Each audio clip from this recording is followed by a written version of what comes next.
Thank you so much for joining me today on the Student Driver Car Reviews.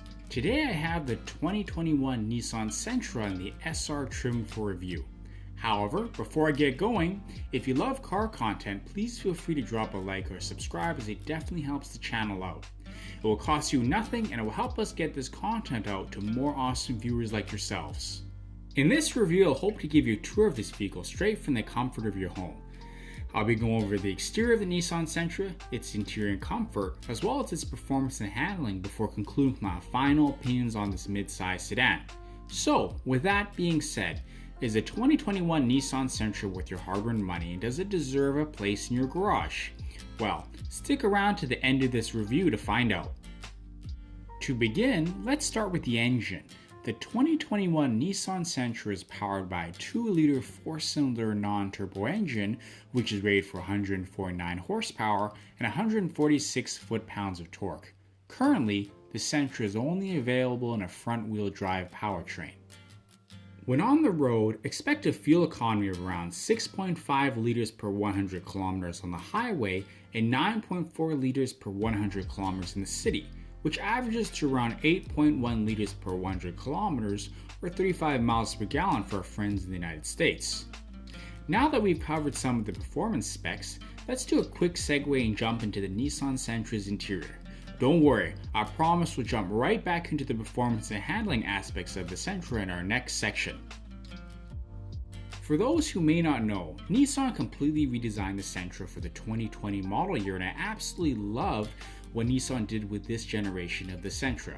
When I jump into the Sentra, I'm immediately impressed with the overall layout of the interior, and I'm happy with how everything feels well put together. This is even more impressive considering that the Sentra is a very budget-friendly option. For my review model, I had the 6-speed manual transmission. I was very happy with the Sentra shifter as it didn't feel rubbery at all, and the clutch was very smooth and easy to operate. Moving on to the interior, one thing I really liked were the 3 air vents in the front, which were both a nice, practical, as well as aesthetic touch. My Sentra also possessed dual passenger driver climate control, as well as heated seats and a heated steering wheel. Seating is also extremely comfortable, as Nissan uses their proprietary zero-G seats, which to me are some of the most comfortable seats available in a car today. Infotainment is provided by a standard 8-inch touchscreen display. While it got the job done with radio, car info, as well as setting controls, I would have loved Nissan had gone for a slightly nicer screen, as I found that it got frequently washed out when in direct sunlight. If you choose Nissan's suite of safety features, expect blind spot detection, lane departure warning, intelligent emergency braking with pedestrian sensing technology, as well as adaptive cruise control. This Nissan Sentra is also an IIHS Top Safety Pick. It also received a 5-star safety rating from the NHTSA, which is definitely a huge benefit of owning one. I really like the Sentra suspension as it was a bit stiffer than one would expect for a mid-size sedan. I found that this helped when going around the corners, and while I wouldn't call the suspension sporty by any stretch of the imagination, it definitely won't let you down if you desire to rip around on some windy back roads. When on the highway, the Sentra handles very well and road and wind noise is kept at bay thanks to a well-insulated cabin. Expect a 0 to 60 mph time of around 8 seconds, which is expected for a vehicle with around 150 horsepower. While I had no shortage of power, the Sentra isn't going to break any quarter-mile times anytime soon.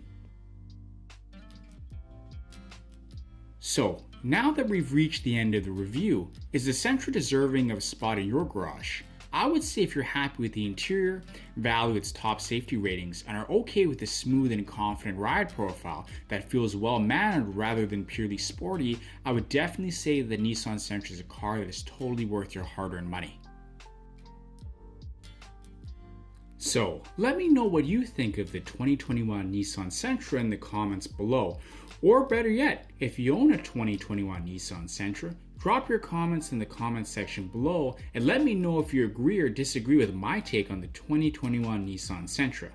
If you have any further comments or questions, please leave them in the comments box below and I will do my best to answer them. And lastly, before concluding, I would like to thank Nissan Canada and Rachel Jaskula for assisting me with this review. I would also like to thank JS Auto Media Fleet Services for preparing this vehicle for me. Thanks again so much for joining me in the Student Driver Car Reviews, and please drop a like and subscribe if you liked what you saw today. Please tune in next time for another review coming soon.